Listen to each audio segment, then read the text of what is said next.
तो हमारे साथ अवनीश अवस्थी जी हैं। बहुत बहुत स्वागत है सर। चूंकि हम ब्रांड मेकर्स ऑफ यूपी पर आज हम फोकस कर रहे हैं, तो ब्रांड अगर यूपी बन रहा है तो इसमें आपका योगदान किसी से छुपा नहीं है। लेकिन मैं सबसे पहले ये जानना चाहता हूं सर, जब ब्रांड यूपी की बात होती है तो सीएम योगी का चेहरा सामने आता है, लेकिन उसके साथ में एक चीज और जोड़ना चाहता हूं, कुंभ। कुंभ क्या आप लोगों के लिए ऐसा मौका था जिसने ब्रांड यूपी को और भी ज्यादा वाइड बना दिया, वर्ल्ड वाइड बना दिया? Thank you.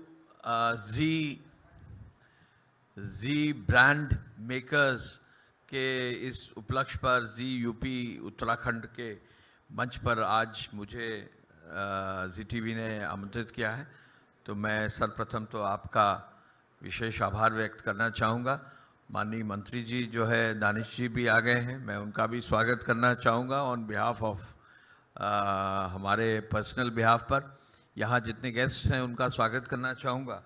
आपने सीधे कुंभ से बात की, तो मैं थोड़ा सा और बड़े बिंदु पर ले जाता हूँ। पिछले लगभग 10 साल में जो एक ब्रांड सबसे ज़्यादा पॉपुलर हुआ है वो है ब्रांड इंडिया, ब्रांड भारत, और उसके साथ साथ जो है ब्रांड मोदी, जो आदरणीय प्रधानमंत्री जी का योगदान रहा है विश्व में, न केवल हमारे इकोनॉमिक फ्रंट पर, न केवल हमारे सोशल फ्रंट पर, न केवल हमारे जो है एजुकेशन और इंडस्ट्री और हर फ्रंट पर। तो उस कड़ी में पिछले 10 साल से अधिक में जो एक आदरणीय प्रधानमंत्री जी का मार्गदर्शन रहा है, और वो बनारस से शुरू हुआ था, बिल्कुल, जहाँ से हम लोग सब जुड़े रहे हैं, तो मुझे लगता है कि वो सबसे बड़ा ब्रांड है। और विश्व में इस बात की अब चर्चा है, और G20 की समिट के बाद, विश्व में इंडिया की लीडरशिप के बाद, कि इंडिया न केवल यूथफुल इंडिया न केवल अगला जो है it is the happening destination, it is also something which will basically be all encompassing for the world, and India is now becoming a major power in all respects. उसी कड़ी में brand India और brand Bharat की कड़ी में $5 trillion का लक्ष्य आदरणीय प्रधानमंत्री जी ने रखा है। और उस क्रम में चूंकि आदरणीय प्रधानमंत्री जी उत्तर प्रदेश के ही सांसद हैं, माननीय मुख्यमंत्री जी ने उनके मार्गदर्शन में ब्रांड यूपी को आगे बढ़ाने के लिए $1 ट्रिलियन का लक्ष्य रखा है। तो brand UP, brand Yogi Adityanath ji, brand 1 trillion for Uttar Pradesh के क्रम में अब जब कई वर्षों से उत्तर प्रदेश पॉजिटिव दिशा में कार्य कर रहा है, आपने देखा होगा हर क्षेत्र में उत्तर प्रदेश ने अच्छा कार्य किया है, चाहे वो लॉ एंड ऑर्डर का क्षेत्र हो, चाहे वो इन्वेस्टमेंट का क्षेत्र हो, चाहे वो एजुकेशन का क्षेत्र हो, ट्रेनिंग का क्षेत्र हो। कल ही माननीय मुख्यमंत्री जी ने 10 लाख युवाओं को ट्रेन करके उनको स्वयं अपने पैर पर खड़े करने का एक लक्ष्य रखा है। तो इन सब चीज़ों को देखते हुए 2019 का कुंभ सफलतम जब आयोजित हुआ है, तो अब ये जो महाकुंभ पर आपने जो पहला प्रश्न पूछा है, ये जो brand Mahakumbh, brand 2025 66 crore plus जो है लोगों ने डुबकी लगाना, इस ब्रांड के क्रम में लगभग 3-3.5 लाख करोड़ की इकोनॉमिक एस्पेक्ट में जो है उत्तर प्रदेश और देश को लाभ मिलना। बिल्कुल। और इसमें जो है भारत सरकार के चीफ इकोनॉमिक एडवाइजर का एक व्यू कि इस कुंभ के कारण हमारे देश की जीडीपी में, उत्तर प्रदेश की जीडीपी और जीएसडीपी में तो ग्रोथ होगा ही, देश की जीडीपी में भी प्रभाव पड़ेगा। तो मैं कहूँगा आज पूरे विश्व में जिस यूनेस्को ने ये पाया कि ये वर्ल्ड्स लार्जेस्ट गैदरिंग है ऑफ मैनकाइंड, उस वर्ल्ड लार्जेस्ट गैदरिंग का कहीं भी कोई भी सानी दूर दूर तक नहीं है। इसके बाद अगला सबसे बड़ा गैदरिंग 75 लाख से ज़्यादा लोगों का नहीं होता है। तो ये ब्रांड कुंभ, ब्रांड उत्तर प्रदेश आदरणीय योगी आदित्यनाथ जी के मार्गदर्शन में, प्रधानमंत्री जी के मार्गदर्शन में बहुत बड़ा अचीवमेंट है, एंड मेरे हिसाब से तो अचीवमेंट ऑफ द सेंचुरी है। अवनीश जी, क्योंकि बहुत सारी चीजों का जिक्र आपने कर दिया और वाकई में इतना आसान नहीं था इस बड़े आयोजन को सफलतापूर्वक कर पाना पूरा। लेकिन किसी भी काम को हम शुरुआत तो कर देते हैं, एक प्रॉपर रणनीति उसके लिए बनानी होती है, उसका इंप्लीमेंटेशन जरूरी होता है। और आप मिस्टर सॉल्वर के नाम से अब जाने लग रहे हैं। आपकी छवि ऐसी बन गई कि कोई भी प्रॉब्लम हो आप तुरंत उसका सॉल्यूशन भी निकाल देते हैं। तो लंबे वक्त तक आप मुख्यमंत्री जी के साथ रहे हैं, कैसा अनुभव आपका उनके साथ रहा है? क्योंकि हाइपर एक्टिव सीएम वो माने जाते हैं, और उनकी यूएसपी क्या है? देखिए, माननीय मुख्यमंत्री जी ने जो कुंभ के लिए, महाकुंभ के लिए तैयारी की, उसमें चूंकि 2017 से ये जर्नी शुरू हुई थी, उसके संदर्भ में मैं करीब 10 से 12 पॉइंट्स आपको कहूँगा कि क्यों महाकुंभ इतना सफल हुआ। 2017 में जब पहली बार मुख्यमंत्री जी आए, हम लोग ने अपने टूरिज्म और कल्चर विभाग में काम करना शुरू किया, उनका मार्गदर्शन प्राप्त किया। तो पहली बार जब अयोध्या में, जहाँ कभी कुछ होता नहीं था, दिवाली भी अंधेरे में मनाई जाती थी, हम दिवाली मनाते हैं राम जी के कारण, दिवाली अंधेरे में मनाई जाती थी, पहली बार दीपोत्सव का आयोजन हुआ। और उस दीपोत्सव में लगभग पूरे विश्व के 600 से 800 चैनल्स ने कवर किया कि अयोध्या है क्या, राम जी की धरती है क्या, और ये योगी आदित्यनाथ जी के मार्गदर्शन में हुआ। मैं आपको बताना चाहूँगा कि उस समय माननीय मुख्यमंत्री जी का एक व्यू था कि हम लोग अपने स्पिरिचुअल और जो धार्मिक टूरिज्म है उसका 1% भी पोटेंशियल अचीव नहीं किए हैं। हमारे पास क्या नहीं है? राम जी हैं अयोध्या में, संगम में, प्रयाग में, जो है हमारे पास न जाने कितने वहाँ पर चीज़ें हैं जो दिखाने लायक है। आप डुबकी तो लीजिए, लेटे हनुमान के दर्शन करिए, निषाद राज में जाइए, नाग वासुकी मंदिर जाइए, न जाने कहाँ का आप भारद्वाज आश्रम जाइए, फिर आप वाराणसी देखिए, बाबा विश्वनाथ की धरती है। आप नया जो वहाँ का काशी कॉरिडोर अगर आप देखेंगे तो खुश हो जाएंगे कि क्या आदरणीय प्रधानमंत्री जी के विजन में कैसे बाबा विश्वनाथ जी की का जो पूरा कॉरिडोर बना है उनको गंगा जी से कैसे जोड़ दिया गया। ये पूरे विश्व में कहीं देखने को नहीं मिलेगा। पहली बात तो जिस प्रकार गंगा जी नॉर्दर्न डायरेक्शन में बहती है, पूरे विश्व में इस प्रकार का आपको रिवर स्ट्रक्चर नहीं मिलेगा। और उसमें भी काशी जैसे एक सुंदर धरती पर जो है इतना बढ़िया विकास, और काशी का विकास प्रधानमंत्री जी का अपना संसदीय क्षेत्र में नहीं संभव है। आप जाइए विंध्यवासिनी देवी, वहां देखिए, आप देखिए चित्रकूट, आप देखिए गोरखपुर, आप देखिए कुशीनगर, आप देखिए जो हमारे बुद्ध स्थल है, भगवान बुद्ध ने सारनाथ से जो है पूरी विश्व में जो है एक परिवर्तन लाया। हमारे पास मथुरा वृंदावन है। आज माननीय मुख्यमंत्री जी जो है गए हैं बरसाने की होली के लिए, जो है वहाँ कार्यक्रम में गए हैं। हमारे पास आगरा है, हमारे पास जो है ताजमहल है, विश्व का 1 ऑफ द 8 वंडर्स इंडिया में है। न जाने कितनी सारी चीज़ें हैं। तो उन्होंने ये कहा कि पहली बात उन्होंने कहा कि हमारा अभी भी पोटेंशियल बहुत ज़्यादा है। सेकंड, 2019 का उन्होंने एक व्यवस्थित रूप से जो है, जो पहले लोग अर्धकुंभ कहते थे, उन्होंने कहा अर्धकुंभ का क्या मतलब है, कुंभ कुंभ होता है। और 2019 का बहुत सफल कुंभ आयोजित हुआ, 25 करोड़ से ज़्यादा लोग आए। अब 2025 के कुंभ के लिए 2.5 से 3 साल पहले इसकी पूरी योजना बनाई गई। योजना का पहला बिंदु था जो फिजिकल इंफ्रास्ट्रक्चर, उसको मजबूत करें। लगभग 7,000 करोड़ से ज़्यादा का फिजिकल इंफ्रास्ट्रक्चर बनाया गया, क्षेत्र को बढ़ाया गया। अरैल साइड जहाँ पहले कभी कुछ कार्यक्रम नहीं होता था उसको एक व्यापक रूप दिया गया, झूसी साइड जो है उसको एक व्यापक रूप दिया गया। तो पूरी प्लानिंग की और स्टेट गवर्नमेंट ने उसको फॉलोअप किया। हमारे स्टेट के senior officers, chief secretary, DGP, सभी हमारे प्रमुख सचिव आवास, नगर विकास, सभी लोगों ने, माननीय मंत्रीगणों ने, सबने अपना योगदान देकर एक अच्छी प्लानिंग की। केंद्र सरकार के रेलवे विभाग के साथ, केंद्र सरकार के जो है रोड्स के विभाग के साथ, उनके माननीय मंत्रियों के साथ लगभग 7 से 8,000 करोड़ का वहाँ का इंफ्रास्ट्रक्चर। तो प्लानिंग हुई, प्लानिंग के बाद उसका एग्जीक्यूशन हुआ। फिर उसके बाद जो है वहाँ पर पुलिस फोर्स को स्थापित किया गया। इतना बड़ा पुलिस फोर्स हमारा है, सबसे बड़ा यूपी पुलिस सबसे विश्व में सबसे बड़ी पुलिस फोर्स है। इसका भी डिप्लॉयमेंट 60 से 70 हज़ार लोगों का डिप्लॉयमेंट वहाँ किया गया। सबसे पहले सफाई की व्यवस्था के लिए इतना बड़ा सफाई क्या व्यवस्था की गई। पानी की व्यवस्था जो है इरिगेशन डिपार्टमेंट के साथ की गई। साथ ही साथ पीडब्ल्यूडी विभाग को लगाकर पूरा पैंटून पुल और मूवमेंट की पूरी व्यवस्था की गई। और उसके साथ साथ टूरिज्म और कल्चर और सभी विभागों को जोड़ते हुए एक सुंदर जो है प्रोडक्ट तैयार किया गया। तो सेकंड एस्पेक्ट यह है सुरक्षा, स्वच्छता, और फिर जो सबसे इंपॉर्टेंट प्रधानमंत्री जी का जो है मार्गदर्शन भी था कि इसको डिजिटल महाकुंभ बनाया जाए। तो हर चीज में जो है टेक्नोलॉजी का इस्तेमाल हुआ। मैं खुद वहाँ के कंट्रोल रूम में बैठा कई बार और देखा किस प्रकार एआई का इस्तेमाल करके, एआई को यूज किया था 2019 में, लेकिन वो शुरुआती दौर था। इस बार एआई का व्यापक यूज करके क्राउड मूवमेंट और बाकी सब चीज़ों को मॉनिटर किया गया, और यही कारण है कि 65-66 करोड़ लोग आए। उन्होंने उसको इतने बड़ी संख्या में लोग आए, एक सफल कुंभ का आयोजन हुआ।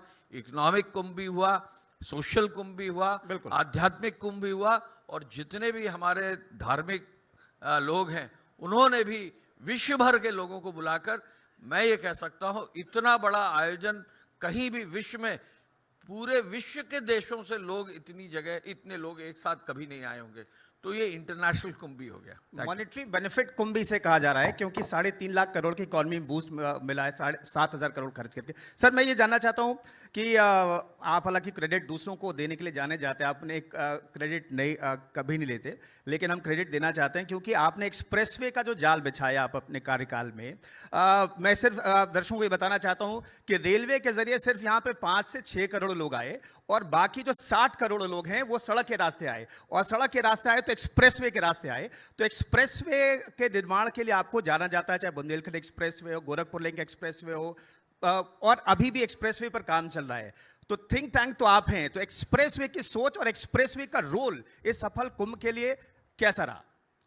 देखिए, एक्सप्रेसवेज की कहानी मैं बताना चाहूंगा कि आदरणीय प्रधानमंत्री जी हमारे प्रदेश को एक्सप्रेसवे प्रदेश कहते हैं। बिल्कुल। जब 2017 में माननीय मुख्यमंत्री जी ने प्रदेश की बागडोर संभाली, तो पहले तो उन्होंने कहा कि हमारा पूर्वांचल पिछड़ा हुआ है, तो पूर्वांचल के लिए, हमारे प्रदेश को जोड़ने के लिए एक एक्सप्रेसवे होना चाहिए।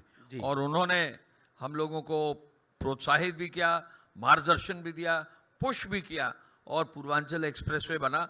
आपने देखा होगा पूरे विश्व में कहीं भी जो है प्रधानमंत्री जी या देश के जो हेड ऑफ गवर्नमेंट हैं, उन्होंने कभी भी किसी मिलिट्री एयरक्राफ्ट पर किसी सड़क पर लैंड करके उसका उद्घाटन नहीं किया होगा। पूरे विश्व में कभी नहीं हुआ है, और न अभी तक हुआ है। तो ये पूर्वांचल को जोड़ने का मुख्यमंत्री जी का सपना था, और आज मैं आजमगढ़ में पोस्टेड रहा हूँ। आज आजमगढ़ हो, बलिया हो, गाजीपुर हो, आज जो है मऊ जाने का रास्ता हो, तो ये सब रास्ते जो है खुल गए हैं। और पूर्वांचल एक्सप्रेसवे अगर बना है तो उससे कुंभ क्षेत्र में जाने आने का एक विशेष लाभ मिला है। बुंदेलखंड एक्सप्रेसवे जो है, मुख्यमंत्री जी का ये एक व्यू था कि बुंदेलखंड के सभी जिलों को हम जोड़ते हुए एक एक्सप्रेसवे बनाए। बुंदेलखंड एक्सप्रेसवे 2021 में 22 में बनकर तैयार हुआ, और बुंदेलखंड एक्सप्रेसवे का भी उद्घाटन शिलान्यास उद्घाटन दोनों आदरणीय प्रधानमंत्री जी ने किया। बिल्कुल। बुंदेलखंड एक्सप्रेसवे में पहले जब शुरू किया गया था ट्रैफिक कम था, लेकिन इस बार मुझे वहां के जिलाधिकारियों ने बताया कि बुंदेलखंड एक्सप्रेसवे के थ्रू ही पूरा मध्य प्रदेश और राजस्थान साइड का जो पूरा ट्रैफिक है वो चित्रकूट के रास्ते जो है आगे गया, और बुंदेलखंड एक्सप्रेसवे अगर नहीं होता तो ट्रैफिक और मूवमेंट में काफी दिक्कत आती। तो ये समस्या का समाधान हुआ। आदरणीय मुख्यमंत्री जी ने पिछले 2019 के कुंभ में गंगा एक्सप्रेसवे की घोषणा की थी, वो भी अब इस साल बनकर तैयार हो जाएगा। अगले कुंभ महाकुंभ में गंगा एक्सप्रेसवे से सीधे दिल्ली से जो है प्रयागराज लोग जा सकेंगे। और आपको मालूम है माननीय मुख्यमंत्री जी ने इस बार कैबिनेट जब कुंभ में की तो उन्होंने 4-5 एक्सप्रेसवे और घोषित कर दिए। एक तो उन्होंने घोषित किया है कि यमुना जी पर एक एक्स्ट्रा पुल बनेगा, उन्होंने घोषित किया है कि शास्त्री ब्रिज के बगल में एक अलग एक्स्ट्रा पुल बनेगा जो भारत सरकार बनाएगी, और साथ ही साथ गंगा एक्सप्रेसवे को बढ़ाकर जो है वाराणसी तक ले जाना, और वाराणसी से उसको पूर्वांचल एक्सप्रेसवे जोड़ना, फिर मिर्जापुर और सोनभद्र तक ले जाने की भी व्यवस्था विंध्य एक्सप्रेसवे के नाम से अलग अलग जो है उन्होंने योजनाएं बनाई हैं। तो ये मैं ये कह सकता हूं कि जो भी एक्सप्रेसवे बनते हैं वो न केवल रोड कनेक्टिविटी है, लेकिन इंडस्ट्रियल कॉरिडोर्स भी अभी हमारे चीफ सेक्रेटरी साहब ने सभी इन्वेस्टमेंट कॉरिडोर्स उसके अलॉन्ग बनाए हैं और मुख्यमंत्री जी का मार्गदर्शन प्राप्त किया है। तो ये एक्सप्रेसवे प्रदेश जो है निश्चय ही एक बहुत बड़ी यात्रा है। पूरे देश में जिन भी प्रदेशों ने सबसे पहली अगर कोई फाउंडेशन स्टोन ले की है तो रोड्स का ले किया है, क्योंकि बिजली, सड़क और पानी यही मेन चीज होती है। तो सड़क के दृष्टि में एक्सप्रेसवे बहुत इंपॉर्टेंट हमारा योगदान है। लगभग 80,000 करोड़ की एक्सप्रेसवे बन चुकी है। 45,000 करोड़ की गंगा एक्सप्रेसवे बनकर तैयार हो रही है। गोरखपुर लिंक एक्सप्रेसवे भी लगभग 1 महीने में शुरू हो जाएगी। और ये जो नई एक्सप्रेसवेज आएंगी, फर्रुखाबाद को भी लिंक किया जाएगा, बिल्कुल। मिर्ज़ापुर को और सोनभद्र को लिंक किया जाएगा, वाराणसी को लिंक किया जाएगा। ये एक बहुत बड़ा चैलेंज होगा। सर, आपने रोड कनेक्टिविटी का जिक्र किया, तो ऑब्वियसली लोग आ भी रहे हैं, लेकिन लोग तब आ रहे हैं जब उन्हें बेहतर माहौल मिल रहा है उत्तर प्रदेश में। लेकिन कानून व्यवस्था भी यहाँ पर एक बड़ा चैलेंजिंग रोल रहा है इसके लिए भी। और शुरुआत में हमने देखा कि जब आप लोगों को काम करने का मौका मिला तो उस दौरान अच्छी नहीं थी कानून व्यवस्था यहाँ पर, पूर्व की सरकारों में जो हमने देखा। तो कितना बड़ा ये चैलेंज था माफियाओं को यहाँ से हटाना, कानून व्यवस्था बेहतर देना, ताकि लोग आ सकें और अच्छा माहौल उन्हें मिले। देखिए, कानून व्यवस्था पर मैं बहुत स्पष्ट बताना चाहूँगा। हालांकि टॉपिक तो बहुत लंबा है और इस पर बताना अगर शुरू करेंगे तो प्रदेश की जो उपलब्धियां हैं वो बताते हुए काफ़ी समय लगेगा। बट शॉर्ट में मैं बता दूं, पहला निर्णय जो मुख्यमंत्री जी ने लिया 2017 में, zero tolerance to crime and criminality and the implementation of rule of law. चाहे जो हो, इसमें कहीं कोई इफ एंड बट ना हो। मैं कई सेंसिटिव जनपदों में तैनात रहा हूँ। मैं आजमगढ़ का कलेक्टर रहा हूँ, वाराणसी का रहा हूँ, फैज़ाबाद का रहा हूँ, गोरखपुर का रहा हूँ। मैं ऐसे बहुत सारे माफिया एलिमेंट्स को जानता हूँ जिनके खिलाफ 100 मुकदमे थे और एक भी कन्विक्शन नहीं था, जिस कारण से वो कहीं ना कहीं जो है अपना प्रभाव बनाए हुए थे। पहली बार 2017 में जो सबसे इम्पोर्टेंट पॉइंट आया, जो यूपी पुलिस ने वर्क किया in the area of prosecution, conviction, चाहे वो महिलाओं का क्राइम हो, पॉक्सको हो, चाहे वो माफियाओं के खिलाफ हो। और ये जो कार्रवाई माफिया के खिलाफ, जो विमेन क्राइम में लोग इन्वॉल्व थे उनके खिलाफ, जो चाइल्ड पॉस्को से रिलेटेड क्राइम है उनके खिलाफ, और एक सामान्य जो क्राइम थे, छिनैती है, छेड़छाड़ है, एंटी रोमियो स्क्वाड्स हैं, इन सब चीज़ों पर विशेष कार्य किया गया। तो पहला पॉइंट ये था। सेकंड, लगभग 2017 में यूपी पुलिस 3 लाख की आसपास की संख्या थी, इसको अब बढ़ाकर 4.5 लाख से ज़्यादा किया गया है। विमेन 20% से ज़्यादा अपॉइंट हो रहे हैं। जल्दी ही लगभग 60,000 लोगों की और भर्ती हो जाएगी, तो ये 5 लाख क्रॉस कर जाएगा। तो ये जो संख्या यूपी पुलिस की है ये बढ़ाई गई है। ये संख्या बल में भी इम्प्रूवमेंट हुआ है। तीसरा, टेक्नोलॉजी का इस्तेमाल, एआई का इस्तेमाल, साइबर सिक्योरिटी का इस्तेमाल, फॉरेंसिक का इस्तेमाल, तो टेक्नोलॉजी का इस्तेमाल किया गया। फिर उन्होंने जो है जितने हमारा पुलिस फोर्स है उसके लिए थानों की व्यवस्था, बैरक्स की व्यवस्था, उनके परिवारों के लिए जो है हाउसिंग की व्यवस्था, इंफ्रास्ट्रक्चर पुलिस के लिए दिया गया है। और फाइनली मैं कह सकता हूं कि इस बार का भी बजट आप देखेंगे, यूपी पुलिस का बजट जितना दिया गया है उतना संभवतः कुछ प्रदेशों का कुल बजट नहीं होगा जितना कि पुलिस फोर्स का बजट हमारा है। बिल्कुल सर, ब्रांड यूपी की बात होती है तो आपने कानून व्यवस्था का जिक्र दिव्या ने किया और आपने कहा किस तरीके से कानून व्यवस्था को बेहतर किया, लेकिन इसमें एक और ब्रांड उभर कर क्या है, बुलडोजर का। तो ये कॉन्सेप्ट किसका था? मुख्यमंत्री योगी आदित्यनाथ अपराधियों को लेकर के सख्त हैं। आप चूंकि थिंक टैंक रहे हैं और आप गृह विभाग संभाल रहे थे तब, और ये बड़ी जिम्मेदारी आपके कंधों पर थी, बुलडोजर की सोच कहां से आई? देखिए, पॉइंट 3 है, जब भी कोई माफिया है तो जैसा मैंने कहा, एक पॉइंट, सबसे पहला पॉइंट होता है कि उसका कन्विक्शन हो। दूसरा पॉइंट, गैंगस्टर एक्ट के अंतर्गत, उत्तर प्रदेश का गैंगस्टर एक्ट बहुत पुराना है लेकिन उसको कोई प्रभावशाली रूप नहीं दिया गया।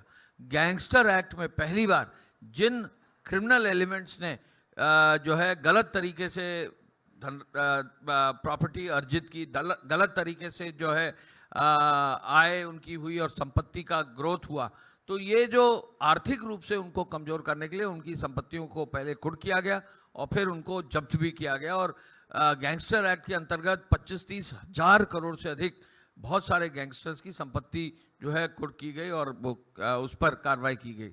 और तीसरा, जो आपने बुलडोजर वाली बात कही है, अगर कोई भी क्रिमिनल एलिमेंट इलीगल वे से जो है अपना कोई आवास या अपना कोई बिल्डिंग बनाता है तो वो भी एक इलीगल कार्य है, जबरदस्ती बना देते हैं। और कई बार ऐसा भी होता है कि लोकल वहाँ पर प्रभाव डालकर जो है वो इलीगल बिल्डिंग बना देते। कई बार ऐसा देखा गया, एक बार इलीगल बिल्डिंग बन गई तो कानूनी पेज से वो जो है उसको बनाए रखने पर जो है वो सफल हो जाते थे। लेकिन मुख्यमंत्री जी के मार्गदर्शन में इस प्रकार की इलीगल बिल्डिंग्स को जो कानून है आवास का, उस कानून के तहत नोटिस देकर उस पर कार्रवाई सुनिश्चित करते हुए इस इलीगल बिल्डिंग्स को जब तोड़ा गया तो उसमें जो ये बुलडोजर एक्शन की बात आई वो भी एक विजुअली बहुत मजबूत जो है एलिमेंट था हमारे क्रिमिनल्स को और इस तरह के एलिमेंट्स को कंट्रोल करने का। अवनीश जी, विजन जब हम बड़ा रखते हैं तभी उसे पूरा भी कर पाते हैं, और इसलिए एक सवाल मेरा आपसे ये भी है, क्योंकि बहुत सारे लोग आपकी तरह काम करना चाहते हैं, आपकी तरह बनना भी चाहते हैं, तो ऐसे यंगस्टर्स के लिए आप क्या एडवाइस करना चाहेंगे? देखिए, मैं तो बहुत सारे यंगस्टर्स से मिलता हूँ, बहुत सारे बच्चों से मिलता हूँ जो सिविल सर्विसेज की भी तैयारी कर रहे हैं, और मैं बहुत सारे स्कूल्स में भी जाता हूँ। मैं तो केवल 3 चीज़ कहता हूँ। पहली बात, जितने हमारे यंगस्टर्स हैं देश के, उनको ये जानना चाहिए कि उनके लिए अपॉर्चुनिटीज़ ज़बरदस्त हैं। इंडिया में इस समय अपॉर्चुनिटी एआई के सेक्टर में, इंडिया के में इस समय अपॉर्चुनिटीज़ इतनी सारी भारत सरकार की और राज्य सरकार की योजनाएं हैं कि अगर स्टार्टअप में कोई भी लड़का या लड़की आगे, लड़कियां बहुत सारी आगे जा रही हैं, अगर आगे जाएं तो बहुत आगे बढ़ सकते हैं। तो पहली चीज़ तो मैं ये बताना चाहता हूँ यूथ को कि बहुत सारे ऑप्शंस और बहुत सारे योजनाएं हैं, उनका लाभ लीजिए। दूसरा, मैं उनको ये बताना चाहूँगा कि बिना मेहनत किए कुछ नहीं होने वाला, बहुत मेहनत करने की ज़रूरत पड़ेगी। अगर आप सिविल सर्विसेज में भाग ले रहे हैं तो सिविल सर्विसेज का एग्ज़ाम बहुत ही चैलेंजिंग है, बिकॉज पूरे देश से बहुत अच्छी संख्या में अच्छे बच्चे आ रहे हैं।